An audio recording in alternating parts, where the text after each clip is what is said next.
চব্বিশের গণঅভ্যুত্থানের পর বাংলাদেশের প্রথম নির্বাচন, তুমুল প্রতিদ্বন্দ্বিতাপূর্ণ লড়াইয়ের পর বিএনপি জোটের নিরঙ্কুশ বিজয়, চলছে উচ্ছ্বাস উল্লাস।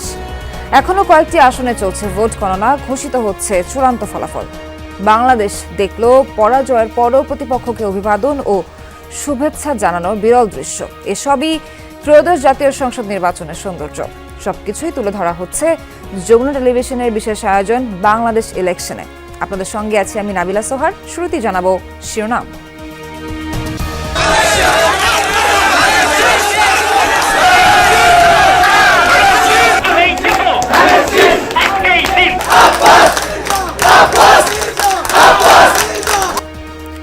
$215 আসনে বিপুল জয় নিয়ে সংসদে যাচ্ছে বিএনপি জোট। এই বিজয়ে জনগণের ভালোবাসা, বললেন মির্জা ফখরুল। রোববার নাগাদ নতুন সরকার গঠনের আশা।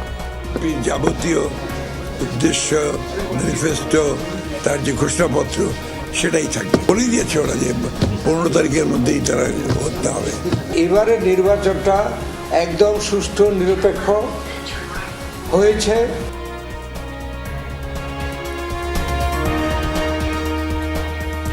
আসন সংখ্যা 77 হলেও ভালো ভোট পেয়ে প্রতিদ্বন্দ্বিতা গড়েছে জামায়াত জোট। ভালো কাজে থাকবে সহযোগিতা, মন্দ কাজে বিরোধিতা, মন্তব্য ডক্টর শফিকুরের। আমরা ফিরে যেতে চাই না, আমরা ইতিবাচক ধারার রাজনীতি করতে চাই।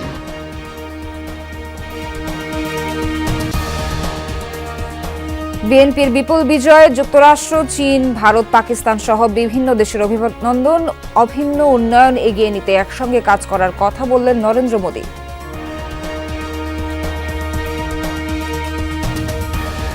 দেশে গণতন্ত্র ও ভোটাধিকার প্রতিষ্ঠিত হয়েছে, বললেন রাজনীতি বিশ্লেষকরা। পতিত সরকারের পরিণতি থেকে নির্বাচিত দলকে শিক্ষা নেওয়ার আহ্বান। যারা ভোট দিতে চেয়েছে, ভোট দিতে গিয়েছে, তারা ভোট দিতে পেরেছে। বাংলাদেশে অতীতে কোনো নির্বাচন এত নির্বিঘ্নে সম্ভবত হয় নাই।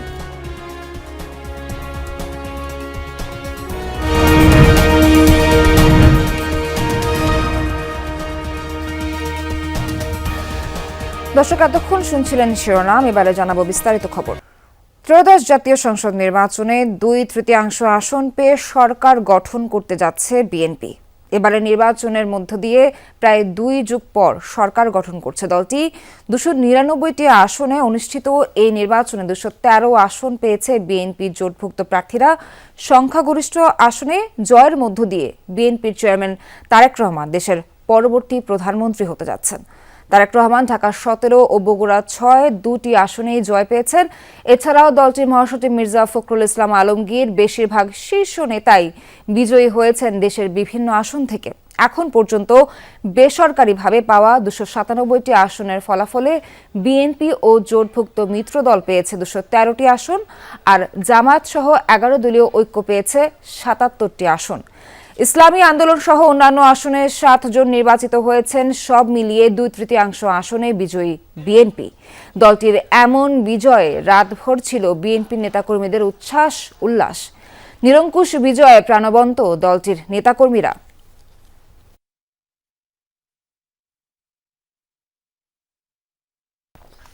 আগামী রবিবারের মধ্যে সরকার গঠন করবে বিএনপি। ঠাকুরগাঁওয়ে নিজ বাসভবনে কথা জানিয়েছেন দলটির মহাসচিব মির্জা ফখরুল ইসলাম আলমগীর।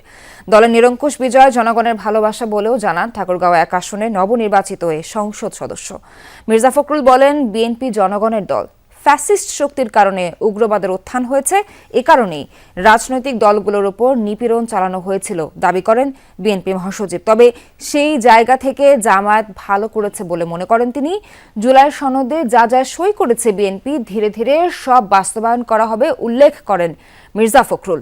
31 দফাও পূরণ করা হবে দেন সেই অঙ্গীকারও জানান। সব দলকে নিয়ে পার্লামেন্টে যাবে বিএনপি।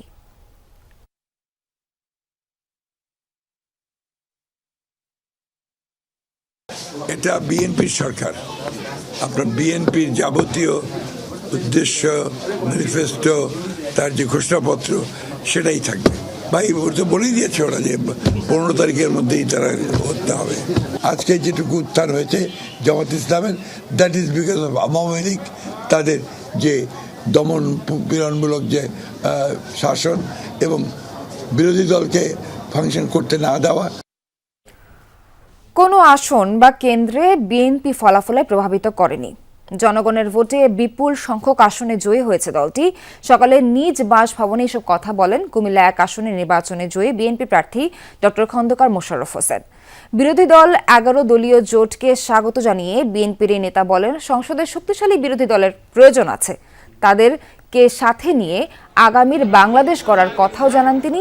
সরকার গঠন করে দেশ সংস্কারে বিএনপির দেয়া 31 দফা কর্মসূচি, গণভোট সংস্কারের বিষয়গুলো বাস্তবায়নের চেষ্টা সহ গণতন্ত্র বাস্তবায়ন করা হবে বলেও জানান খন্দকার মোশাররফ। এ সময় নিজ আসনে দেয়া প্রতিশ্রুতি অনুযায়ী জনগণের পাশে থাকার কথাও জানান তিনি।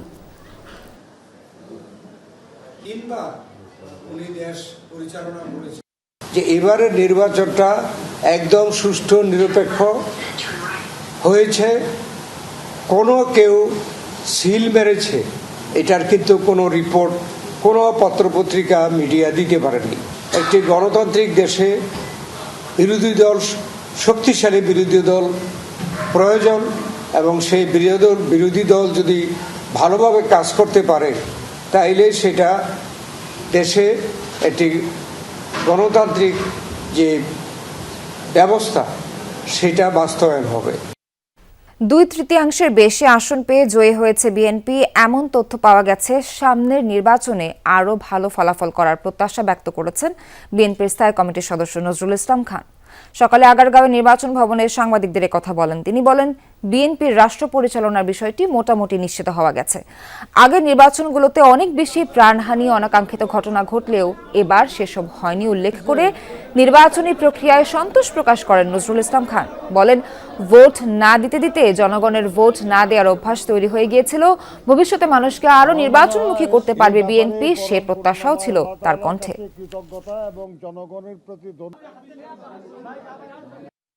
2/3 বেশি আসনে বিএনপি বিজয়ী হয়েছে এবং বিএনপির সঙ্গে যারা যুক্ত ছিলেন জোটে তাদেরও অনেকেই বিজয়ী হয়েছেন।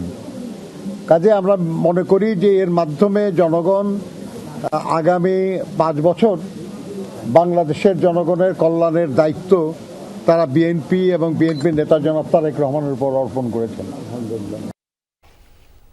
দর্শক, গুলশানে বিএনপি অফিসের সামনে আছেন আমাদের সহকর্মী আরিফিন। সকালে আমরা একটু আরিফিনের সঙ্গে কথা বলবো। আরিফিন, নিরঙ্কুশ বিজয়ের পর বিএনপির পরবর্তী কি পরিকল্পনা আছে?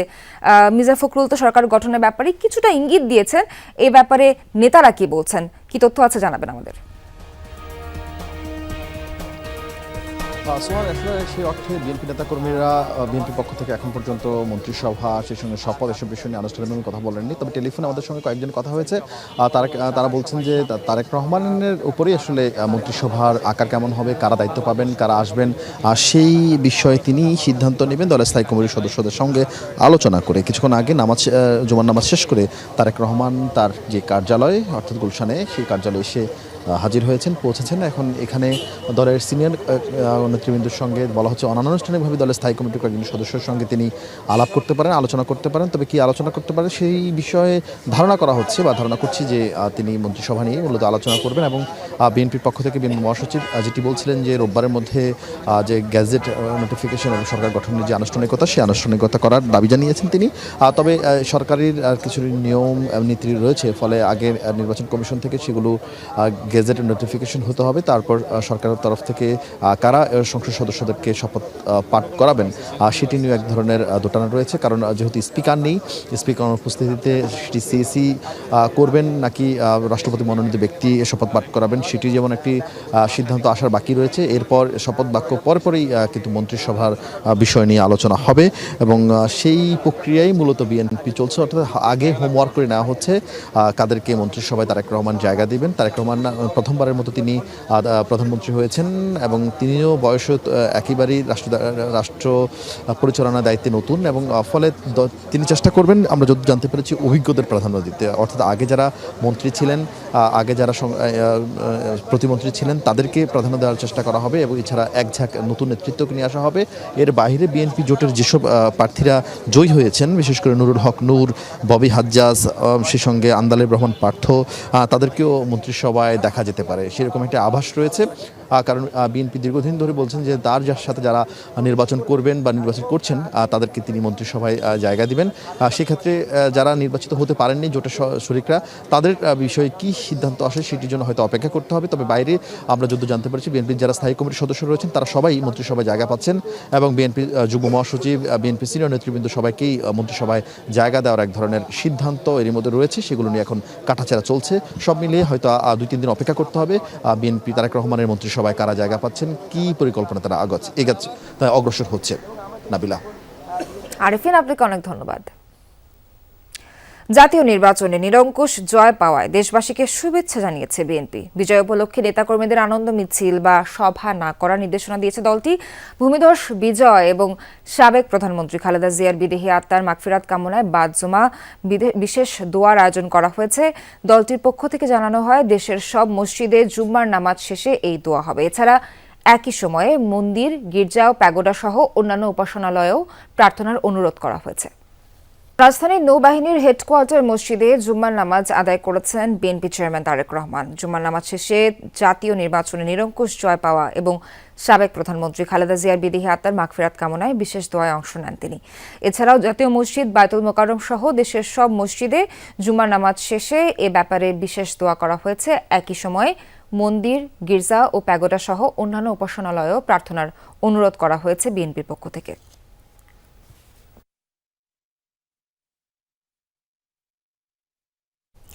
ইতিবাচক ধারার রাজনীতি করবে জামায়াত। ভালো কাজে থাকবে সহযোগিতা, মন্দ কাজে বিরোধিতা। মধ্যরাতে রাজধানীর মগবাজারে দলের কেন্দ্রীয় কার্যালয়ে সংবাদ সম্মেলনে এসব কথা জানান জামায়াতের আমির ডক্টর শফিকুর রহমান। দেশবাসী তাদের যতটুকু সহযোগিতা করেছে তার জন্য অভিনন্দনও জানান তিনি। পুরানা রাজনীতির সংস্কৃতিতে আমরা ফিরে যেতে চাই না। আমরা ইতিবাচক ধারার রাজনীতি করতে চাই। রাজনীতি যদি দেশের মানুষের জন্য হয়, তাহলে যারা রাজনীতি করবেন তাদেরকে এই কথা মেনে নিতে হবে যে পাশ করার গ্যারান্টি নিয়ে কোনো নির্বাচনও হয় না, কোনো রাজনীতি হয় না। ভালো কাজে সহযোগিতা থাকবে, মন্দ কাজ যেটা সেটা স্বাভাবিকভাবেই জনগণের অধিকার রক্ষার জন্য আমাদেরকে কথা বলতে হবে।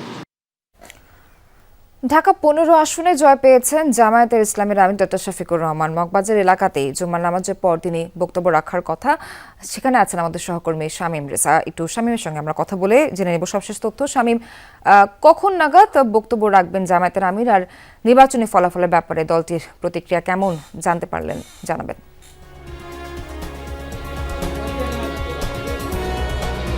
হ্যাঁ সোহার, আনুষ্ঠানিক যে বক্তব্য সেই বক্তব্য পেতে প্রায় 9টা সাড়ে 9টা পর্যন্ত অপেক্ষা করতে হবে সংবাদ মাধ্যমকে। তবে ইতিমধ্যে আমরা জানতে পেরেছি যে বেলা 4:30 নাগাদ জামাতের যে সর্বোচ্চ নীতি নির্ধারণী ফোরাম নির্বাহী পরিষদের বৈঠক ডাকা হয়েছে। যে বৈঠকে আসলে ইতিমধ্যেই নেতাকর্মী তাদের শীর্ষ নেতারা আসতে শুরু করেছেন এবং সেই বৈঠক 4:30 নাগাদই শুরু হবে। এবং সেই বৈঠকে আসলে গতকাল থেকে আজ পর্যন্ত নির্বাচনী যেসব বিষয়গুলো নিয়ে সারা সময় তারা আলোচনায় ছিলেন, সেসব বিষয়গুলো নিয়ে আবারও একটু পুঙ্খানুপুঙ্খ তারা আলোচনা করবেন, এমনটাই আমরা জানতে পেরেছি। এবং এই নীতি নির্ধারণী ফোরামের বৈঠক শেষে আসলে তাদের যে 11 দলীয় নির্বাচনী ঐক্য, সেই ঐক্যের বৈঠক রয়েছে রাত 8টায়। রাত 8টা থেকে মোটামুটি 1 ঘন্টা যাবৎ সেই বৈঠক অব্যাহত থাকবে, এমনটাই জানতে পেরেছি। যেখানে তারা আসলে বিরোধী দল হিসাবে সংসদে যাচ্ছেন কিনা বা তাদের যে ভোটের হিসাব নিকাশ তারা মেনে নিচ্ছেন কিনা, সামগ্রিক সব বিষয়ে আসলে তারা আলোচনা করবেন। একই সাথে সকাল থেকে আসলে পুরো মগবাজারের এই অফিস কিছুটা নীরব থাকলেও বেলা বাড়ার সাথে সাথে বেলা 12টার পর থেকেই আসলে নেতাকর্মীরা যখন মগবাজার কেন্দ্রিক আসতে শুরু করেছেন, তারপর থেকেই আসলে কিছুটা হলেও সেই নীরবতা ভেঙেছে। এবং জামাত আমির আসার পরপরই আসলে বাকি নেতাকর্মীরাও আসতে থাকেন। আশপাশের সড়কেও আমরা দেখেছি যে নেতাকর্মীরা অবস্থান নিয়েছেন, তারা আশেপাশেই আছেন এবং আর হয়তো অল্প কিছুক্ষণ নাগাদ তাদের সেই বৈঠকটাও শুরু হতে যাচ্ছে। একই সাথে আমরা আরও যেটা শুনছিলাম যে জামাতের এক সর্বোচ্চ নেতার কাছ থেকেই আমরা শুনছিলাম, তারা বলছিলেন যে 61টি আসনে খুব কম ভোটের ব্যবধানে তারা হেরেছেন। এই 61টি আসন নিয়েই আসলে তারা এখন চিন্তাভাবনা করছেন, আলোচনা করছেন। সোহার। শামীম, ধন্যবাদ আপনাকে। রাজধানীর আগারগাঁও নির্বাচন ভবনের খবরাখবর জানবো আমাদের সহকর্মী লাভলি বিথি অপেক্ষা করছেন আমাদের জন্য। বিথি, বেসরকারিভাবে তো ফলাফল ঘোষিত হয়েছে, আমরা জানি কখন নাগাদ গেজেট প্রকাশ করা হতে পারে? একই সাথে জানাবেন যে নবনির্বাচিত এমপি যারা আছেন তারা কখন নাগাদ শপথ গ্রহণ করবেন, কবে হতে পারে সেটা জানাবেন। সোহার, বেসরকারিভাবে যখন চূড়ান্ত ফলাফল দেওয়া হয় তারপর রিটার্নিং কর্মকর্তা যারা আছেন রিটার্নিং কর্মকর্তাদের কাছ থেকে রেজাল্টের হার্ড কপি হচ্ছে নির্বাচন কমিশনে পাঠাতে হয়। সুতরাং পাঠানোর পর তারপরই হচ্ছে গেজেটটি প্রকাশ করতে হয়। আজকে আসরের পরে নির্বাচন কমিশন পূর্ণাঙ্গ কমিশন বৈঠকে বসবে, কারণ বিএনপি বলেছিল আজকের কথা যে আজকে যেন গেজেটটি প্রকাশ হয়ে যায়, কিন্তু আমরা যতটুকু শুনতে পেয়েছি হয়তো আগামীকালকে প্রেসে পাঠানো হবে গেজেট প্রকাশের জন্য। তবে বৈঠকের পরই আমরা নিশ্চিত করে বলতে পারবো সেটাকে আজকে হচ্ছে নাকি কালকে হচ্ছে সেটি মোটামুটি নিশ্চিত আমরা, যদি আজকে না হয়ে থাকে। আর এরপর আসি হচ্ছে গেজেট প্রকাশ হয়ে যাওয়ার পর রাষ্ট্রপতি বিএনপির যে চেয়ারম্যান আছেন তারেক রহমান তাকে সংসদ গঠনের আহ্বান জানাবেন, অর্থাৎ সংসদ অধিবেশনের আহ্বান জানাবেন। এবং সংসদের প্রথম অধিবেশনেই কিন্তু শপথ কার্যক্রম গ্রহণ করা হয়, কারণ প্রথম বৈঠকের পর থেকে 90 দিনের মধ্যে কোনো সদস্য যদি শপথ না করে, নির্বাচিত প্রতিনিধি শপথ গ্রহণ না করেন, সেক্ষেত্রে সেটি শূন্য ঘোষিত হয়। অর্থাৎ প্রথম বৈঠকের পর থেকে, অর্থাৎ শপথ গ্রহণের প্রথম বৈঠকের পর থেকে হচ্ছে 90 দিনের একটি সময়সীমা আছে। এবং কখন কিভাবে সেটি যদি আমি একটু জানি, ত্রয়োদশ সংসদ নির্বাচনে যারা জনপ্রতিনিধি নির্বাচিত হয়েছেন তাদের শপথ গ্রহণ কে পড়াবেন, কারণ এইবারের পরিস্থিতিটি এবার একটু ভিন্ন। সাধারণত সংবিধান অনুযায়ী শপথ পড়ান হচ্ছেন স্পিকার না থাকলে ডেপুটি স্পিকার। যেহেতু এখন আমাদের স্পিকার এবং ডেপুটি স্পিকার কেউই নেই, সুতরাং রাষ্ট্রপতির কোনো একজন তার মনোনীত ব্যক্তিকে নিয়োগ দেবেন অথবা প্রধান উপদেষ্টা পরামর্শক একজন ব্যক্তিকে নিয়োগ দেবেন এবং গ্যাজেট প্রকাশে 3 দিনের মধ্যে সেই মনোনীত ব্যক্তি তাদেরকে শপথ পড়াবেন। যদি 3 দিনের মধ্যে না হয় সেক্ষেত্রে প্রধান নির্বাচন কমিশনের সেই শপথটি পড়াবেন। এটি একটি। আরেকটি বিষয় হচ্ছে শপথ পড়ানোর পরপরই কিন্তু প্রধানমন্ত্রী জন্য মন্ত্রিপরিষদের শপথ পড়ানোর কথা বলবেন রাষ্ট্রপতি।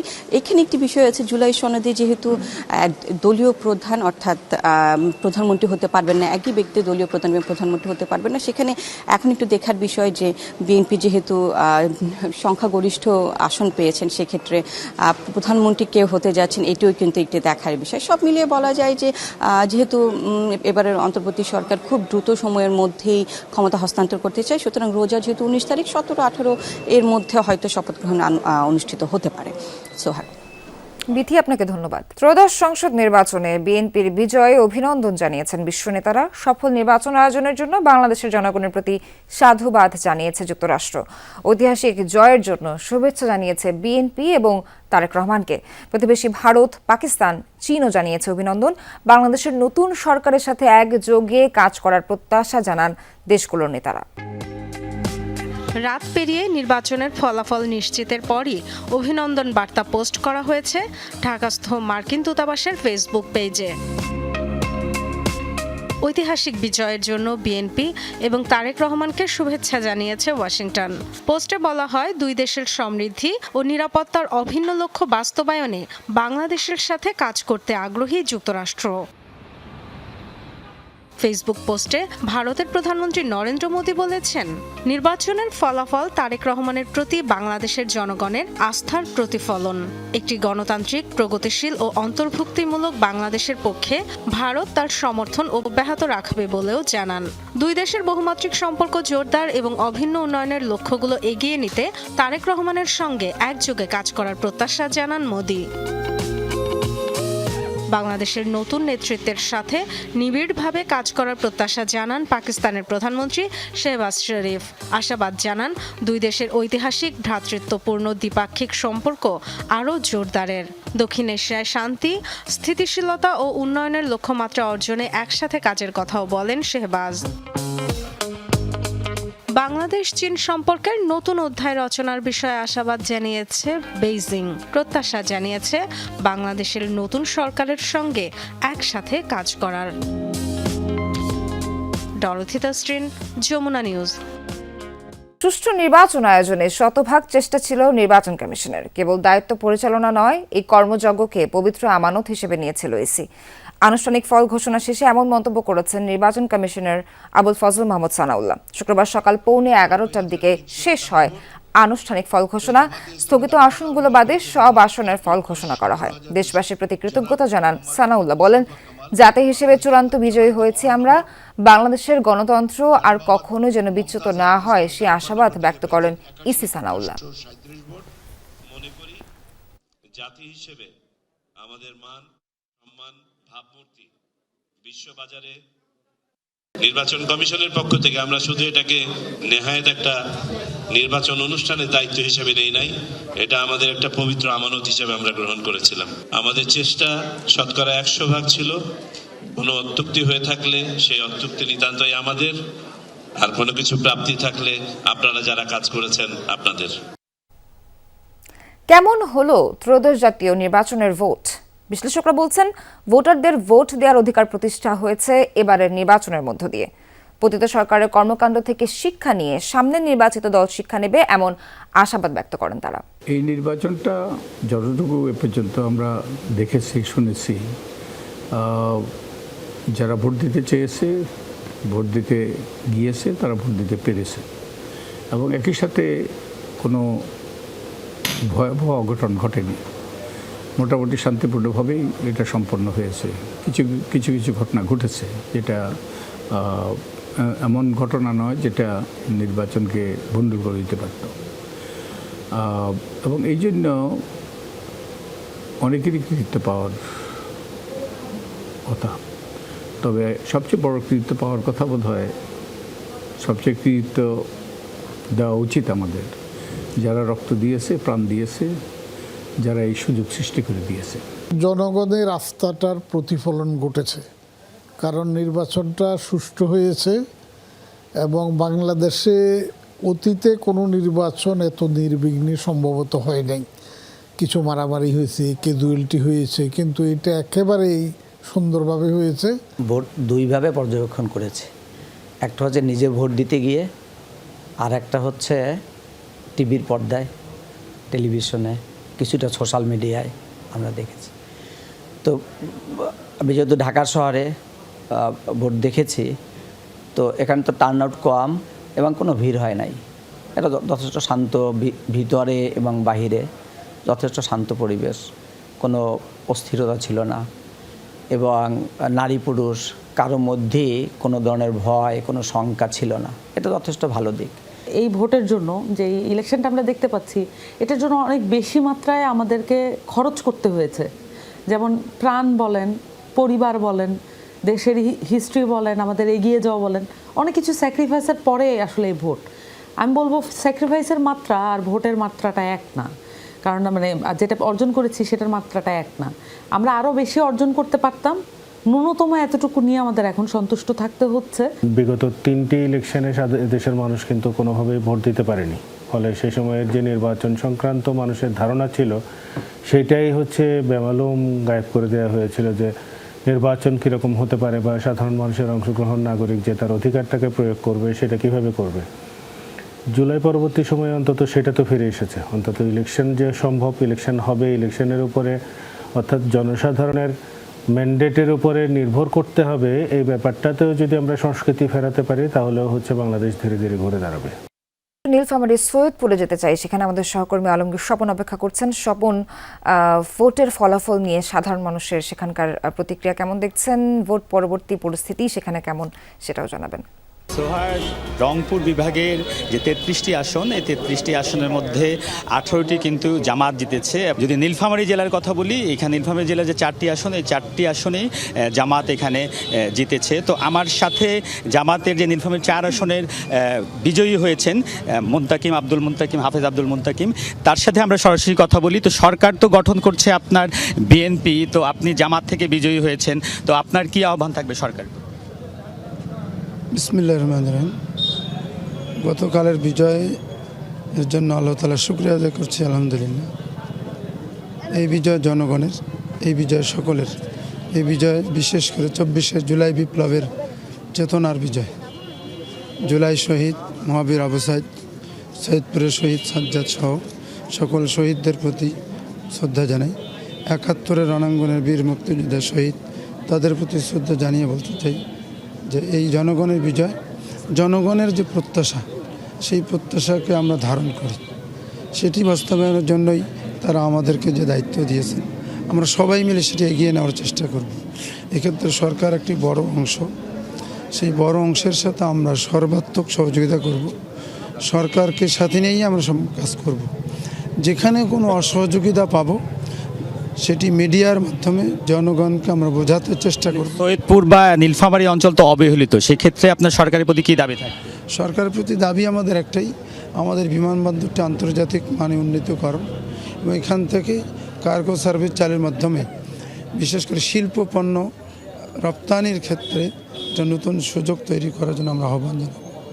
এর পাশাপাশি সৈয়দপুর রেলওয়ে কারখানা এটির আধুনিকায়ন এবং আধুনিকায়ন সহ এখানে যাতে কর্মসংস্থান গড়ে ওঠে এবং সৈয়দপুর এমনি শিল্প এলাকা, সেই শিল্প এলাকা জায়গা থেকে আরও যাতে কর্মসংস্থান হয় এবং যে দাবি করেছে বিএনপি বা জামায়াত মানে প্রতিশ্রুতি দিয়েছে সেগুলো যেন বাস্তবায়ন করে সরকার, সেই আশাবাদ নীলফামারীর সৈয়দপুরের যারা ভোটার, এখানকার অধিবাসীর। সোহার।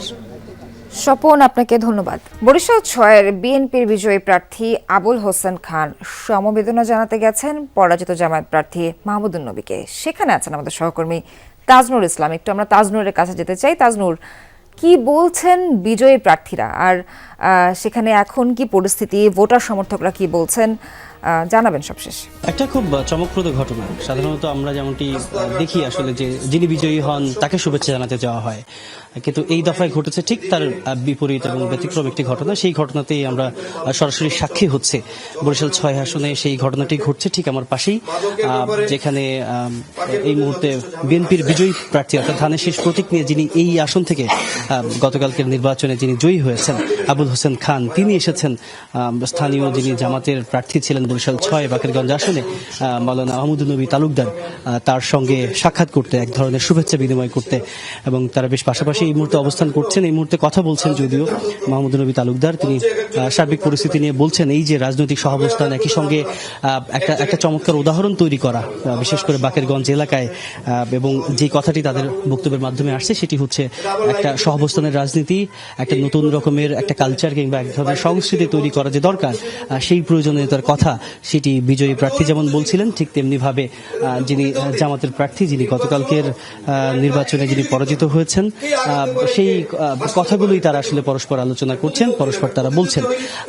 এবং এখানে স্থানীয় জামাতের নেতাকর্মীরা রয়েছেন স্থানীয় বিএনপির নেতাকর্মীরা, তারা জুমার নামাজের পর এই আয়োজনটি মূলত তারা করছেন এবং সেখানে তারা নিজেদের মধ্যে মত বিনিময় করছেন। একই সঙ্গে ফুলের শুভেচ্ছা বিনিময়ের যে ব্যাপারটি, সেই আয়োজনটিও রয়েছে। আমরা নিশ্চয়ই তাদের সঙ্গে কথা বলবো এবং তাদের কাছ থেকে আরও বিস্তারিত জানবো যে এই যে একটা নতুন উদ্যমে একটা নতুন রকমের সংস্কৃতি শুরু করার যে প্রচেষ্টা, সেই প্রচেষ্টার ব্যাপারে তাদের যে অভিমত, সেগুলো আমরা নিশ্চয়ই জানবো। সোহাগ। তাজনুর, আপনাকে ধন্যবাদ। দর্শক, এবারে নির্বাচন পরবর্তী যশোরের সার্বিক পরিস্থিতি সম্পর্কে জানাতে যুক্ত হচ্ছেন সহকর্মী রিয়াজ রায়হান। রিয়াজ, যশোরের ভোটের ফলাফল কেমন দেখছেন, সেখানকার ভোটাররা কি বলছেন, সেখানকার সার্বিক পরিস্থিতি জানেন? ত্রয়োদশ জাতীয় সংসদ নির্বাচনে 2/3 বেশি আসন নিয়ে সরকার গঠন করতে যাওয়া বিএনপি, তাদের যে জোট বা তাদের দল এটি সারা দেশে ভালো করলেও খুলনা বিভাগে মূলত এই দলের ব্যাপক বিপর্যয় হয়েছে এবং সেটি ভোটের ফলাফল স্পষ্ট।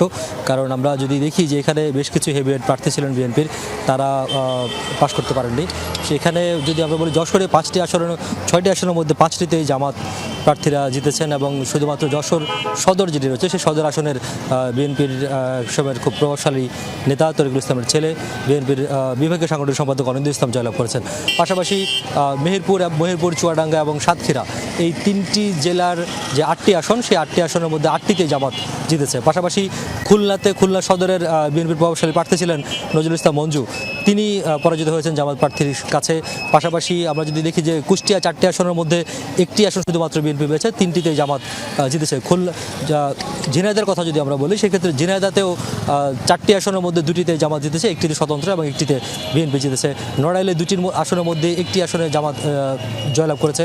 পাশাপাশি বাগেরহাটেও 2টি আসন জামাত পেয়েছে। তো সব মিলিয়ে আসলে এই অঞ্চলটিতে বিএনপির যে পরাজয়, সেটি মূলত বা বিপর্যয়, সেটি নিয়েই আসলে যারা প্রার্থী রয়েছেন, বিশেষ করে ভোটার এবং প্রার্থী দুই পক্ষই চুলচেরা বিশ্লেষণ করছেন আসলে কোথায় ঘাটতি ছিল, কিভাবে সেটি কাটিয়ে ওঠা যায়। আমরা অবশ্য যে যশোরে যেখানে সকাল থেকে আছে, এখানে কোনো প্রার্থী যারা বিজয়ী হয়েছেন বা পরাজিত হয়েছেন কেউ আসলে তেমন কোনো কার্যকলাপে অংশ নেননি।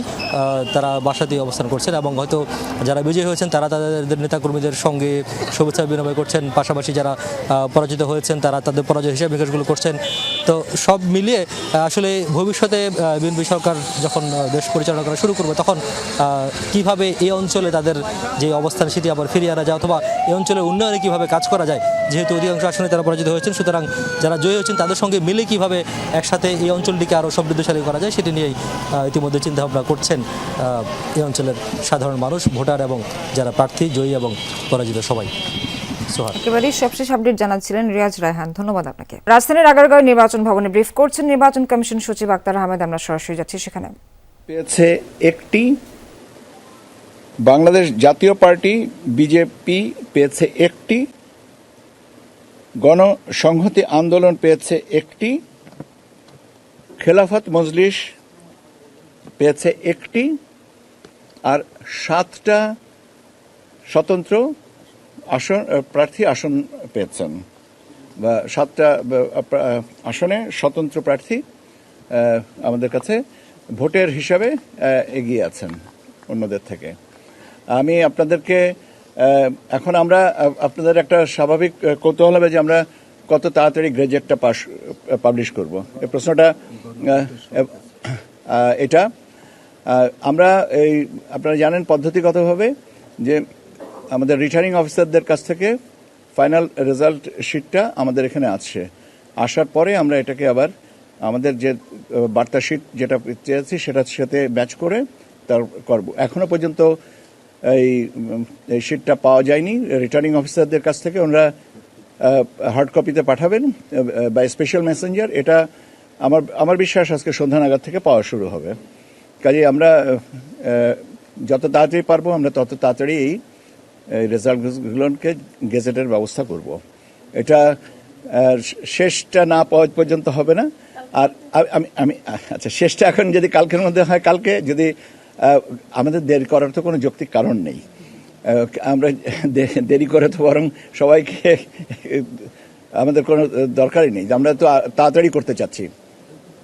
আর আরেকটা জিনিস যে এই গেজেটগুলো একসাথে পাবলিশ হবে, একটাতে আলাদা আলাদা না, একটা অর্ডারে, একটা গেজেটের অর্ডারে এটা পাবলিশ করা হবে। আমাদের প্রস্তুতি আছে, আমরা এখন ওই লিখিতভাবে যে সাইন পেপারটা পেলেই আমরা কাজটা শুরু করব। একটা প্রশ্ন আপনাদের কাছে থাকতে পারে, সেটা হচ্ছে যে গণভোটে হ্যাঁ ভোট কত হয়েছে। আমি শতকরাটা বলেছি। হ্যাঁ ভোটের পক্ষে মানুষ মানে পরিবর্তনের পক্ষে হ্যাঁ ভোটে ভোট দিয়েছেন 4,74,429 জন। আমি আবারও বলছি 4,80,74,429 জন। না আবার বলবো? ঠিক আছে, বলতে পারি, অসুবিধা নেই। হ্যাঁ ভোটের পক্ষে বলেছেন 4 কোটি, আমি বরং সংখ্যাটা হিসাব করি, আপনারা বোধহয় হ্যাঁ গুড, থ্যাংক ইউ, 429। না 2,25,65,627। 2,25,656,227, 2,25,65,627 জন না বলেছেন, আর হ্যাঁ বলেছেন 4,80,74,429।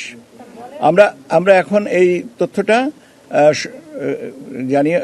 জানাবার ব্যবস্থা করব যথাযথ পক্ষতে।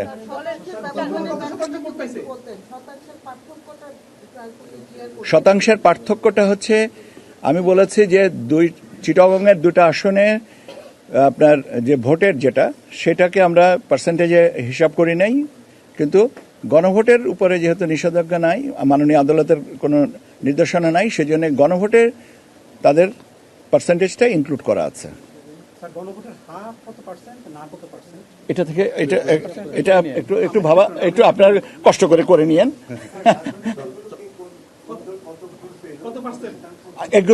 এগুলো মাইনর ডিটেলসটা আরো পরে, আপনারা সংখ্যাগত হিসাবটা এখন যেটা চেয়েছিলেন আমি আপনাদেরকে সেটা বলে দিলাম। আপনারা শুনেন, এইগুলো অনেকভাবে ডাটাটাকে অ্যানালিসিস করা হবে এবং এটার জন্য একটু সময় দিতে হবে, তাৎক্ষণিকভাবে তো এটা হবে না।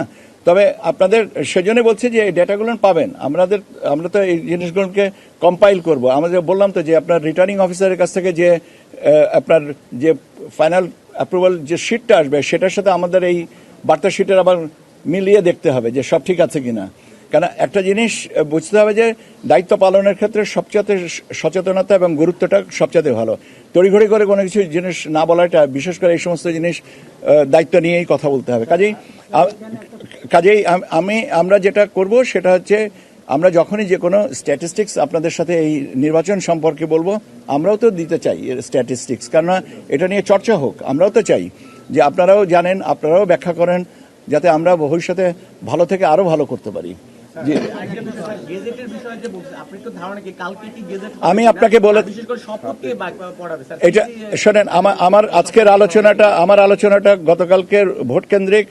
মাননীয় এখানে সম্মানিত সংসদ সদস্যদের কে শপথ করাবেন এটা বলার এখতিয়ার এই মুহূর্তে আমার নাই, আর আমি এটা বলতেও চাই না, কারণ আমার নেই এখতিয়ার। দ্বিতীয় একটা জিনিস, হ্যাঁ দুটো ভাই, আমাকে একটু একটা করে উত্তর দিতে বলেন। Yes please. English. Okay, definitely. I will take care of that. Please allow me so that I can respond to his question first, and then I will come back to you. As far as the issuance of the gazette, let us do it as soon as possible, as quick as possible. I cannot determine the timeline since it is not within my area and my competencies. I am ready to issue sign the gazette notification soon the data is available with me. If it is coming in 2 hours time, it would be done in 2 hours 1 minute time. Thank you very much. Okay, just hold on. একটা প্রশ্ন ছিল আমার, যে 50টা দল নির্বাচনে অংশ নিয়েছে, কয়টা দল জামানত হারিয়েছেন, এইটা কোনো অ্যানালাইসিস? আমি আপনাদেরকে বলেছি এই সমস্ত ব্যাপারে তথ্য পরবর্তীতে দিব। আমি আপনাদেরকে সংখ্যাগত হিসাবটুকু এই মুহূর্তে দিচ্ছি, যাতে আপনারা এটা, কেন এগুলো নিয়ে অনেক কি বলে হবে, জামানত বাজেয়াপ্তের সাথে আরো অনেকগুলো শর্ত আছে, সেগুলো কোনটা কে কখন কতটুকু পূরণ করছেন এটা এই মুহূর্তে বলতে পারছে না, বলা যাচ্ছে না। সেজন্য এত অ্যানালিসিস যদি করতে পারতাম তাহলে তো অসুবিধাই ছিল না।